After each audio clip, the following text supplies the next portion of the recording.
Nós vamos começar hoje a meditação do capítulo 4 dos Atos dos Apóstolos. Pedro curou um aleijado, Pedro e João. Pedro fez uma pregação, um discurso explicando aos judeus que aquela cura foi em nome de Jesus, que Jesus está vivo, que Jesus é o Senhor, que os judeus o mataram, mas o mataram por ignorância e que deviam se converter. Bom, vamos agora. 4, versículo 1. Falavam eles ao povo, Pedro e João, quando sobrevieram os sacerdotes, o oficial do templo e os saduceus, contrariados por vê-los ensinar ao povo e anunciar em Jesus a ressurreição dos mortos. Vamos lá. Que história é essa? Quem cuidava do templo eram os saduceus. No tempo de Jesus havia 3 grandes grupos, 3 grandes seitas entre os judeus. Primeiro, os fariseus, que a gente já ouviu falar tanto. Os fariseus eram leigos, quer dizer, eram gente do povo, que era bem caprichosa em observar a lei, bem legalista, bem exigente. Pronto. Eram leigos assim, meio fanáticos, meio uma visão rígida da lei. Depois tinha os essênios. Esses não aparecem no Evangelho. Por quê? Porque eles nunca encontraram Jesus. Eles viviam, em geral, perto do Mar Morto, viviam em comunidade, muitos praticavam o celibato, não casavam, eram como monges, como religiosos, como as freiras e os frades de hoje. E viviam esperando 2 Messias, um Messias sacerdote e um Messias rei descendente de Davi. E o outro grupo eram os saduceus. Olha, a palavra saduceu vem do sacerdote Sadoc, do tempo de Salomão. Olha, sadoqueus, saduceus. Esses eram os sacerdotes do templo. Esses eram os grandes inimigos de Jesus. Os grandes adversários de Jesus não eram os fariseus, eram os saduceus. Eles ficavam só em Jerusalém, eram quem cuidava do culto do templo, e esses não aceitavam a existência de anjos, nem da ressurreição. Aqui, quando eles escutam São Pedro falar que Jesus ressuscitou, aí eles se danam.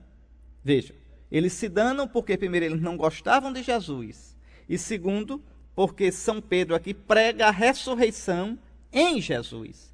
Quer dizer que em Jesus, quem crê em Jesus e é batizado no nome de Jesus, ressuscita. Então, vêm os saduceus.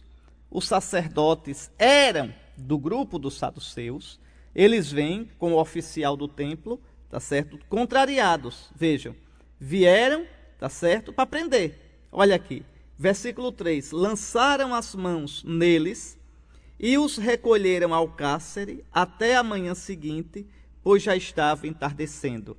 Não se podia julgar ninguém quando o sol se punha. Essa era a lei dos judeus. Entretanto, muitos dos que tinham ouvido a palavra abraçaram a fé. Eu já expliquei, São Lucas, o autor dos Atos dos Apóstolos, vai sempre mostrando o crescimento numérico da igreja.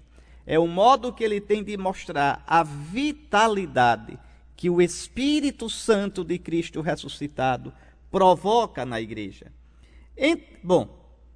E seu número, contando-se apenas os homens, chegou a cerca de 5.000. Então lá vai crescendo o número dos cristãos. No dia seguinte, reuniram-se em Jerusalém seus chefes, anciãos e escribas. Quem são esses? Os saduceus, sobretudo. Os chefes dos saduceus. Vamos lá, olha aqui. Os seus chefes, que são os sacerdotes maiores, tá certo? Os anciãos. Quem são esses anciãos? São os anciãos do povo. A palavra ancião também pode dizer presbítero em grego. São os líderes das grandes famílias de Israel, das famílias aristocráticas, tradicionais. Veja, é a nobreza de Israel, que fazia parte do sinédrio, do senado de Israel. E os escribas, que são saduceus, mais letrados, homens especialistas em escrever e no estudo, sobretudo o estudo da lei. Estava presente o sumo sacerdote Anás E também Caifás. Olha, foi os que condenaram Jesus. Anás era o chefão dos sacerdotes, era o chefão político. Caifás era o genro dele e era quem estava exercendo o sumo sacerdócio. E aqui outros sacerdotes importantes, Jonatas, Alexandre e todos os que eram da linhagem do sumo sacerdote. Então vamos ver no próximo programa o que vai acontecer. Veja, como Jesus foi julgado pelo Sinédrio, os cristãos também serão julgados. Como Jesus foi incompreendido, os cristãos serão incompreendidos.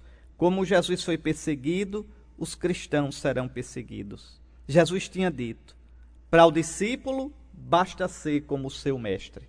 Então, se perseguiram a mim, perseguirão a vós. Se acolheram a mim, acolherão a vós.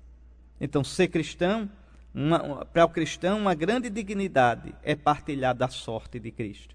Que você, na sua vida, não largue Cristo, mas aceite as vicissitudes e sofrimentos da vida unido a Cristo. Para você, a bênção do Deus Todo-Poderoso, Pai, Filho e Espírito Santo. Até a próxima.